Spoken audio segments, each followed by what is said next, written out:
Hey, everybody. Welcome to another Playful Humans podcast. I'm your host, Mike Montague, and this is the show that helps you rediscover the power of play at playfulhumans.com. So we have a very special guest this week. It's Peter Williams. He's right there. Oh, right there. And we're going to be talking with him about how to become a game genius for your organization and your community. He was a professional golfer and now official game genius. I'm a little jealous of the title. I didn't think of that one, but that's all right. We'll get there. And we're going to rediscover how you can use games to engage your community, do some fundraising, all kinds of great stuff. So stay tuned. More information about Peter Williams at gamegenius.org. More information on Playful Humans at playfulhumans.com.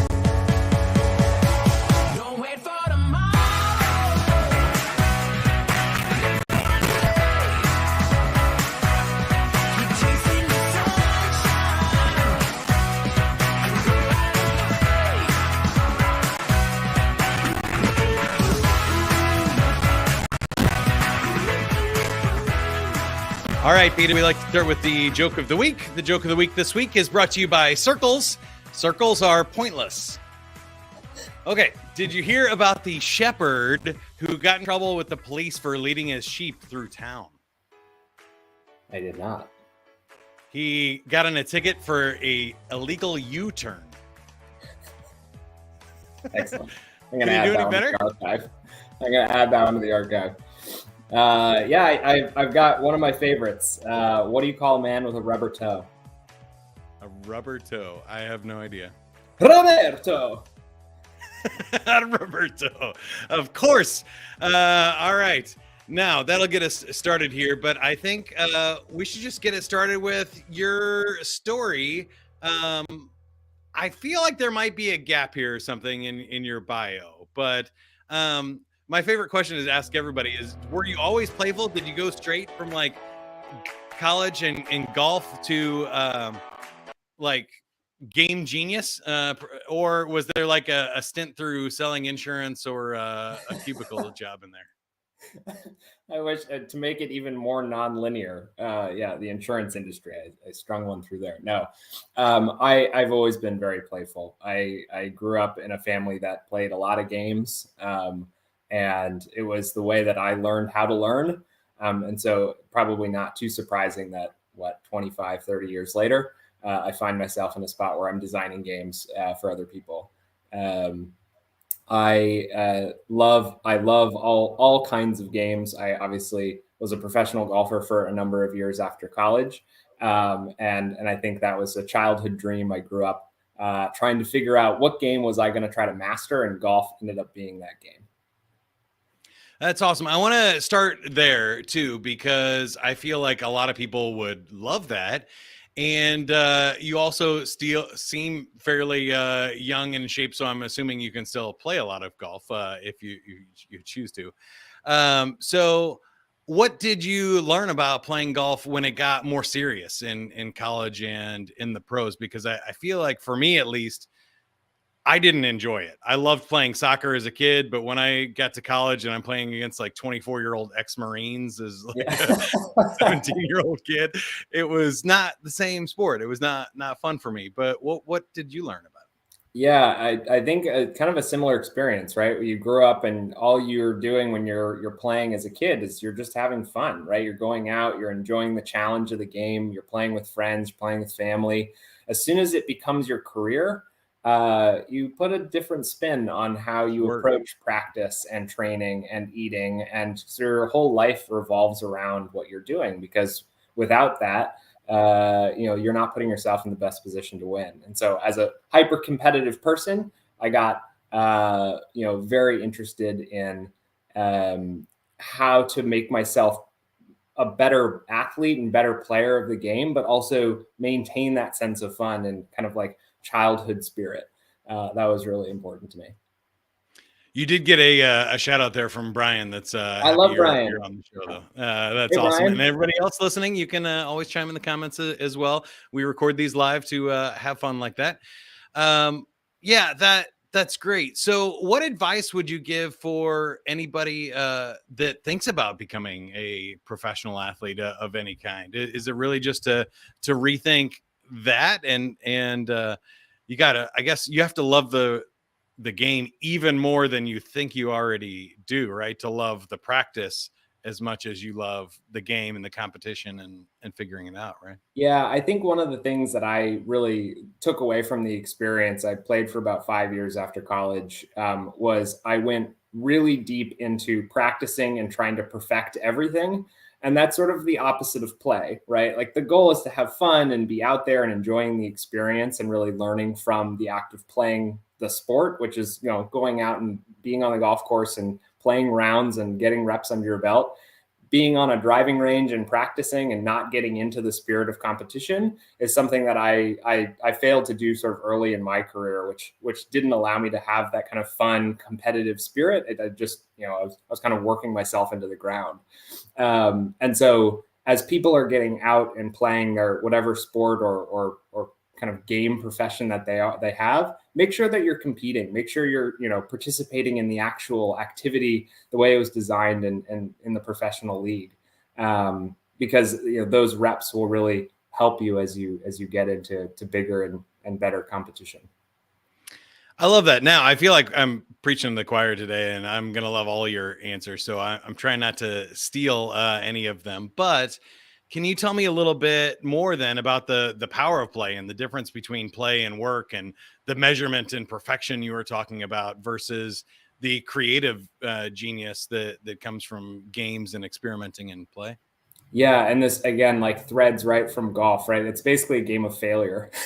And games are a really good place to learn how to fail and learn how to both accept your biggest triumphs and also your kind of like saddest defeats. But learn from each of those processes, right? And I would say from a game perspective and how to kind of take what I've learned from sports and high performing athletes and into the kind of the game culture,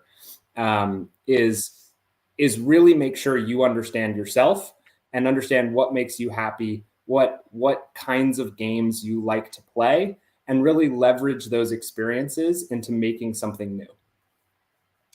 I love that. For me, I don't think people realize that there are different types of game and there's different types of work, and some of these cross over a little bit. But some work, if you're building a brick wall, the more bricks you put on the wall, the bigger the wall and the faster you get done. It's pretty linear work. But creative work and most of the intellectual work that we do these days is a little bit different. There's diminishing returns. You can burn yourself out and you can run out of good ideas, and you don't get as much written or performed intellectually as you do building the brick wall. But then there's other work that's the opposite. Like the more you try and sell somebody or make them fall in love with you, the less likely they are to actually do that. And that's the opposite. And I feel like games are kind of the same way too. There's games where you're competing to win. In golf, like you said, it's kind of a game of mistakes, like Jenga, where you're playing to not lose, really, and not mess up. And then there's other games where they're collaborative or explorative or community-based games or storytelling games. And I think that's really important. So in your work at Game Genius, have you studied or found any interesting game mechanics or have favorite thoughts on game theory here? Yeah, so one of the first games sort of post golf career that I designed was, I'm not going to get political on this. It's a playful podcast. But the 2016 election had just happened, and I was traveling around the country playing in tournaments, and I was seeing something very different, right, in the world, with looking at neighbors and communities and kind of experiencing people that way versus kind of what you're seeing on the news. And I designed a game that I was really passionate in exploring this concept of polarization, right? Like there's a lot of polarization in the world. How can we help people visualize what that looks like? So that, because as experiential learners, as visual learners, we like to see things in front of us. Talking through things is not always the best medium. And so I designed a game using Prisoner's Dilemma, kind of a question, kind of game dynamic that people like to use. Yeah, I've heard of it, but tell us more about that one. Yeah, so sort of a psychological question. You've got two prisoners. that are separated, and they're both asked the question, will you turn on the other one? And there's some conditions when they're kind of asked, if you turn on the other one, we'll give you a lighter sentence, or if you both turn on each other. There's a game show called Friend or Foe. It was on the Game Network a bunch of years ago. I don't know if it's still a thing, but it used the same principle, and it was all about, what decision do you make when you're isolated from someone else?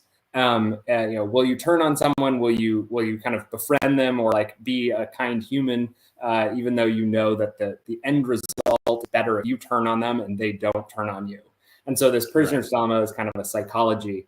And so it's a game dynamic that's used a lot when you're trying to figure out strategizing and interpersonal relationships. And so we created this kind of tug of war board game that was all about, how you deal with not agreeing with people. It was part chess, part tug of war, really kind of academic type of game, right? Wouldn't be something you pull out at a family dinner, but it was something that we could use in classrooms and really bring some conversations to the table. And it was a really interesting first dive into games. And when I kind of recognized, all right, who is the audience that's really resonating with this kind of game, right? There are the puzzle seekers, the people that really like to strategize, but I'm losing those who are maybe going to go play apples to apples or some kind of like fun, lighter game. Commonality all right, games, yeah. Let's try to figure out how to design for different audiences and what are those kinds of game dynamics that people are looking for. And that's what's blended this work over the last 5 years between Game Genius, which we do a lot of work with nonprofits and helping them tell their story to different people, and Barometer XP, which is a lot more corporate and helping them kind of tell their own story to themselves and figure out how to build a culture for better work. Yeah, that's awesome. I love both of them. And I love what you just said there, because we have a quiz on our website, playfulhumans.com/quiz, which is your playful personality. So you can take 10 questions and it'll find out one of your 10 playful personality types. So you might be somebody that likes to explore and do games, or you might like role play and fantasy games, or puzzles, or physical activity, or jokes, or parties and social activity. There's a lot of different ways to play, and there's a lot of different ways to make games. But I think that brings us back to the power of games and play here, Peter, that you're using these for good and not evil. And, you've already mentioned start discussions and to learn. So what are some of the benefits you find of using game mechanics rather than, let's say, typical lecture, what you would see in a classroom education style, or just normal marketing videos and people trying to convince other people? Yeah, it's a great question. I think there are a number of studies that have come out even recently, but building evidence around experiential learning, right? I certainly was one of those kids in class that would look at a lecture and just go, I really just don't want to be here.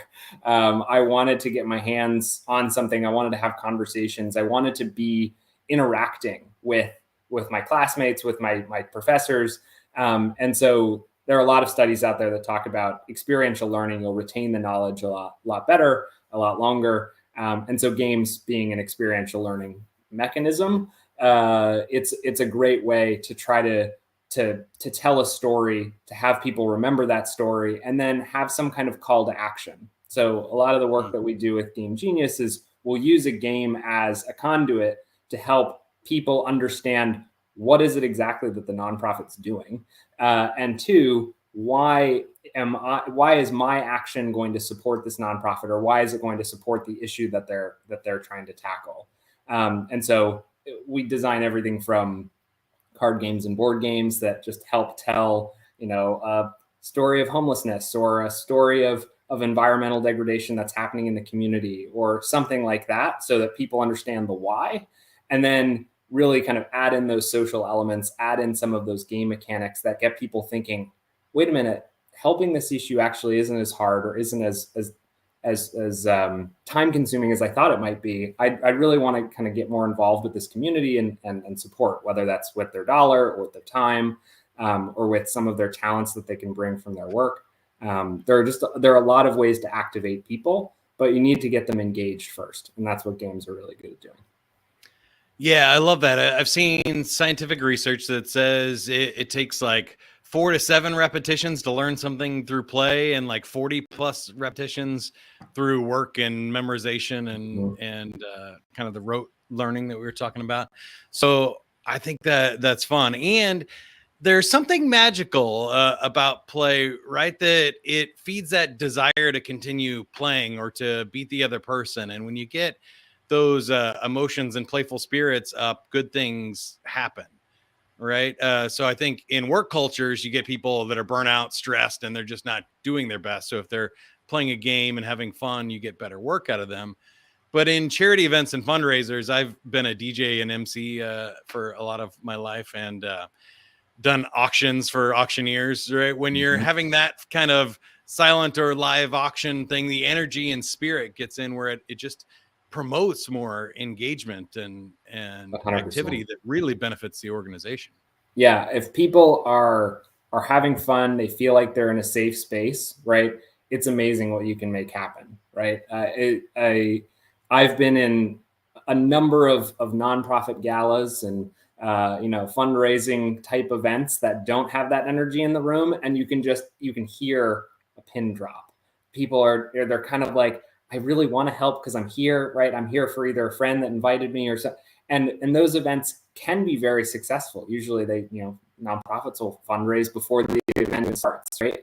And to show that sense of community is important to donors, important to people in the space. But you add that energy, you add whether it's an MC that has just sort of that personality that people want to glom onto, right, Mike? You have those activities that people can engage with, and it's a memorable experience that they can walk away, go home and say like, man, I'm going to remember this 5 years from now. And when I go to other events, I'm going to be comparing this event to the event that I'm currently at. If you can make that kind of impression on someone, that goes a huge distance in terms of nonprofit support. All right, you've been handling these well so far. We're about halfway through. We're talking with Peter Williams. Go to gamegenius.org or Barometer XP if you're in the for-profit corporate world. But I'm up in the level now because these are tough questions that I get all the time, and sometimes I don't have an answer for.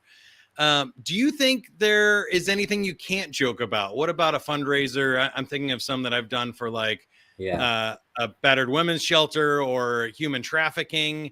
Is there still a way to make those events gamified, fun, or play-based? Yeah, I get this question quite a bit, as you can imagine. I've found that there is no topic that you can't use play in some way.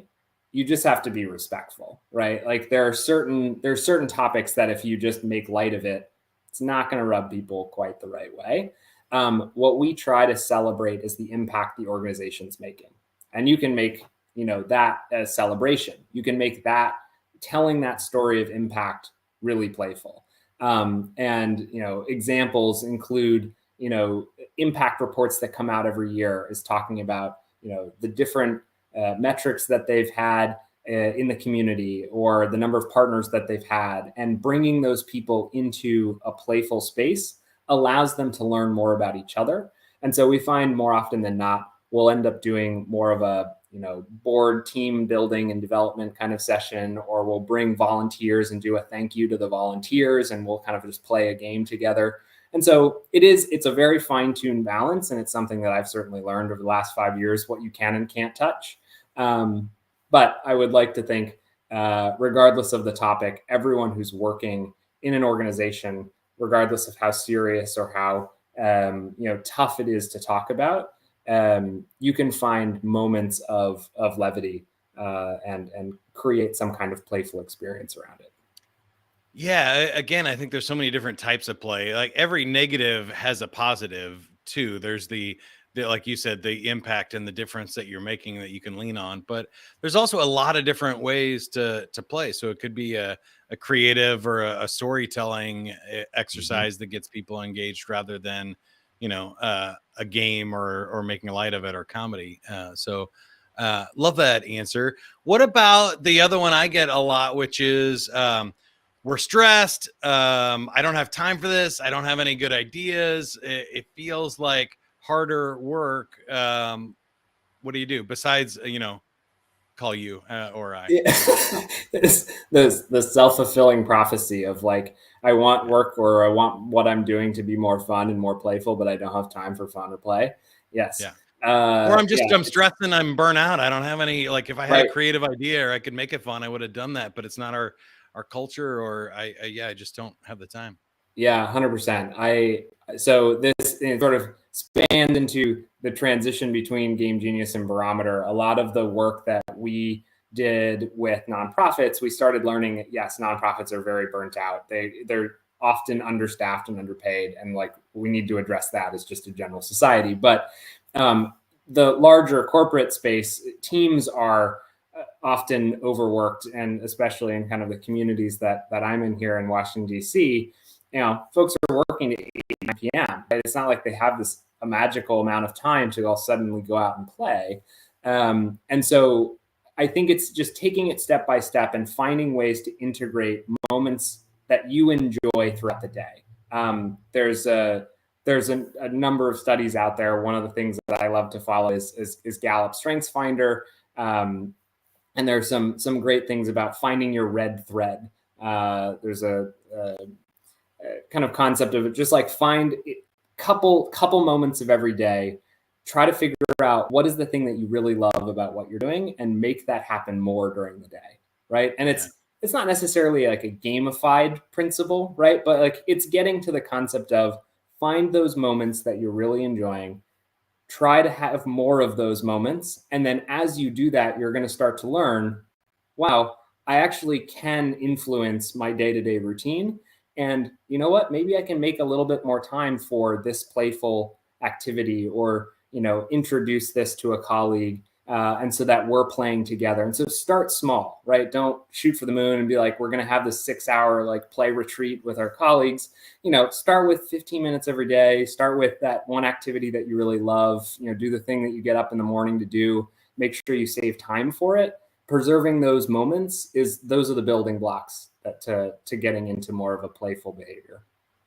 Love that answer. I like to think about energy management. Those red thread things are the stuff that gives you energy in your job, and then pay attention to what's sucking your energy or your willpower to make a action here. And then I think the other one I would add to it is just sleep. Like start taking care of yourself better, and you'll find more energy and more time once you can recharge your batteries in whatever way it takes to do that. I also have a quiz for that too, by the way, on the website. You can take the burnout quiz and see, are you rare? Are you medium rare? Are you totally burnt? It's a good, fun quiz, but I'm not sure it'll help you too much if you're well done. So at least you'll be aware of that, and I'll give you some suggestions on how to fix that there too. All right, we're hitting all the good points. I had one last one with you, which is, I think, helping you sell what you're doing. So this is for you too, but also for somebody that's listening to this and thinking, my boss doesn't like, if I pitch a game or something here, investing in this, they're going to think it's frivolous, or I can't get the company culture is all like stress and numbers and measurement, and tying it back to your golf thing, right? Like they're measuring the speed of the swing and the impact strike and the angle, launch velocity and everything. How am I going to say, wait, we want to roll it all back and gamify something? Can you help us make that sale? Yeah, it's a constant barrier that we'll face sort of in the play world, right? As you take it into not play work, right? And people are like, this is not the space for that, right? I'm here to do my job. There's certain tropes that I think people get caught in when they're at work. Our approach at Barometer, and it's kind of carried over from Game Genius and working with nonprofits, is making sure that you are taking a scientific approach, right? Offer the ways to measure impact, right? If you go play a game, I remember the countless number of games that I've played in school or growing up, where you go and you do a ropes course, or you go and you do trust falls, or you do no reflection, right? You just did it. And that was supposed to magically solve things. And for us, the biggest thing that I can bring to a team is to say, not only do you have time to play, but you need to have time to reflect and to make sense of it, right? If you think of that behavioral assessment, Gallup Strengths Finder, DISC, we have one of our own assessments that's all about measuring pressure in the workplace. If you take that and you don't reflect on it, it could actually create more harm than good, right? People start reflecting on the bad things by themselves in isolation. They don't get to talk to other people and figure out how to work better together. That's tough. And so make sure that when you have play time, that there's also moments to talk to the people you played with, to reflect on what you liked, what you didn't like, what worked, what didn't. And those little tiny moments where you can gather intel, gather data, and then start to turn kind of like thoughts and insights into behaviors at work. I'm glad you said that, because I'm right on board with you. I do some of that. I do corporate game shows where it's really just for fun. We can sometimes mix in questions about the product or whatever you're trying to get in, and that's a way to make a little bit direct line to ROI. But sometimes it's just entertainment. It's just fun. I used to be a DJ and host karaoke shows, and taking that time out is okay, but it's sort of like, I call it like hitting pause, or like the release valve for a second. And then as soon as you let go of it, that pressure comes back on, and you didn't actually solve the problem. When you take time to process it, to work it out, or tie it to some sort of outcome, that's where it becomes more interesting, I think, for leaders, and it starts solving the root cause of the problem, rather than just trying to relieve some of the stress for a minute, which is a great thing to do. I love mindfulness and meditation and chair yoga and stuff, and all those activities. Do those too, but just realize that they're not going to solve what caused the stress. Exactly. Yeah. I mean, it's all about setting expectations, right? Like if you go into the activity, one of the things at Barometer that we talk about is, if you're going to go play, determine which of these levels it falls into. Is it team bonding? Think of that as your relationship building, fun, light activity that you can do with colleagues, right? Is it team building, where you're aiming to build awareness and some attitudes around like the workplace and how you and your colleagues think and work best? And then or is it team development, which is, let's build some of those skills. Let's take some of those kind of diagnostics that you've done in team building and turn them into like real change in the workplace. And those three things are very, very different goals, and they take very, very different steps when you're playing. And it's so often that you'll hear someone say team building when they really mean team bonding, right? Or vice versa. And just knowing that you've set it up with the wrong expectations is often why you get some of the, oh God, we're going to do that again, reactions from colleagues. All that being said, are you ready to play a completely frivolous and meaningless game? I love completely frivolous and meaningless games. Here we go. All right. This is a new game. One of our sponsors. Go to playfulhumans.com/sponsors, and you can find this deck as well. We have 52 crazy things that we can do here on a live podcast, live on YouTube, Facebook, LinkedIn. Let's see. How do you want to do it? You want to cut the deck first, or cut the deck? When to say stop? Yeah, I'll tell you when to stop. That's perfect. All right. You got come up with a 4-line poem about your childhood pet. Did you have a childhood pet? I didn't have a childhood pet. No. Do you have a pet? I have a pet now. I have 2 cats. They're crazy. One is an orange cat that runs around and makes sounds that I've never heard an animal make before. So maybe I can create a 4-line poem about Toasty. There once was a cat named Toasty who was quite a mighty cat. He ran around like crazy until he had to scat. I love it. All right. Nicely done. All right. I'm going to let you pick a number between 1 and 50 here for me. I'm going to go with 23. Oh, that's right in the middle. All right. We'll go back here. And 23. Let's see. Oh, I just got make a yoga pose. Make a yoga pose. So I feel like the best one here is the sun pose. Since we're on a podcast, I can't get on the floor. So let's just take a minute. Stretch up. Yes. Hold and back down. Sun pose. Nice. Like I said, I love that. I feel like we got time for one more round. Yeah. All right. We'll let you call stop again. Let's do it right there. All right. Name 3 things around you that begin with the letter T. Any 3 things that start with T? Yeah. Let's go with toothpaste. Let's go with trombone. And let's go with tee, as in like a golf tee. Nice. Love It's that. Masters week after all. I need to finish with golf. Yeah, 3 things that I feel like fit you perfectly. All right. Well, I like to flip. Let's do that again. It feels good. Feels good. There. Yep. Love Right. green. That's good. Oh geez. Say good morning in 3 different languages. I might lose our game here. Good morning, English. I can say buenos dias in Spanish. And I could say top of the morning to you. I don't know. my favorite of all the mornings. There you go. The top of the morning is pretty good.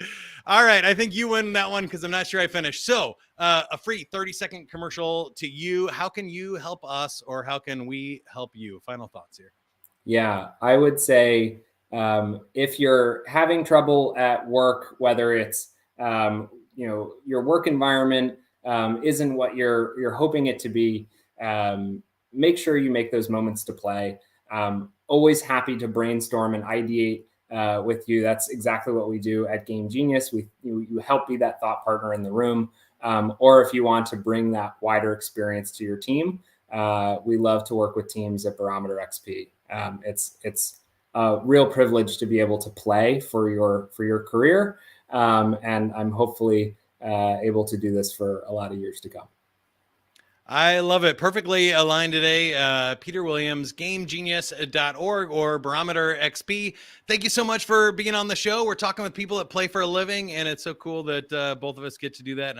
And you've been experiencing that for your career. If you listening would like more information on Playful Humans, go to playfulhumans.com. As we mentioned, there's the playfulness quiz, the burnout quiz. There's some sponsors with games or items that'll help you be more playful in your life and career. And reach out to us. Share this episode with somebody that you think needs to hear it. Comment, suggest future guests, all of that good stuff at playfulhumans.com. Join the community of adults rediscovering the power of play. Until next time, go play, everybody. Don't wait for tomorrow. Live for today. Keep on chasing the sunshine.